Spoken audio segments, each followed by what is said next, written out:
Hi, I'm Michelle Myers, and today I want to talk to you about something that we don't really like to talk about. Nobody does, because I'm going to talk about weaknesses. Okay, because it's really fun to talk about our strengths. It's great to talk about what we do well. But here's the bottom line. When it comes to your business is going to move at the pace of your greatest weakness, not your strength. Why? Because your weakness is what holds you back. It's your limiting factor. It's what keeps you from reaching the goals that God has put in your heart. But the good news is we can move past our constraints. And here's how. The first thing you have to do is you have to know your weaknesses. You have to be able to look inside of you and identify what those weaknesses are. That being said, an external factor is not a weakness. Weaknesses are things inside you. 80% of what holds you back is in here. It's not an external factor. It's not the fact that you have a newborn. It's not the fact that you work a full-time job and you just do Beachbody on the side. That's not a weakness. Weaknesses are maybe a lack of time management, maybe a lack of accountability, maybe a lack of self-discipline. Maybe you're lacking a key skill that's critical to being successful in this business.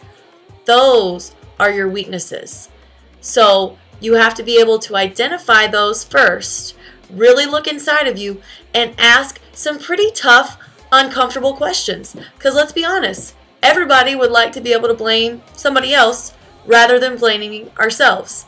But it's when you start taking ownership of those weaknesses and doing things to push forward that you're going to be able to turn those weaknesses into skills for your business.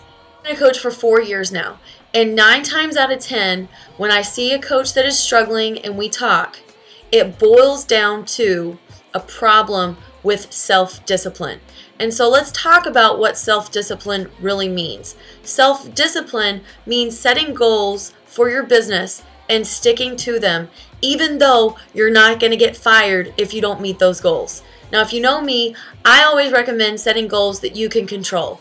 I don't set goals based on how much money you're going to make or how many coaches you're going to recruit. I like to set goals based on activity, because goals are great that are rank-based or achievement-based or salary-based, but they don't produce results. Activity is what produces results in your business. So I would suggest sitting down and making a daily, a weekly, and a monthly task list for your business and saying, I'm not going to go to bed, or I'm not going to finish my business week or my business month until these things are done.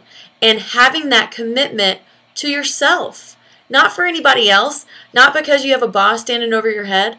It's the same thing for any business. Think about your favorite store.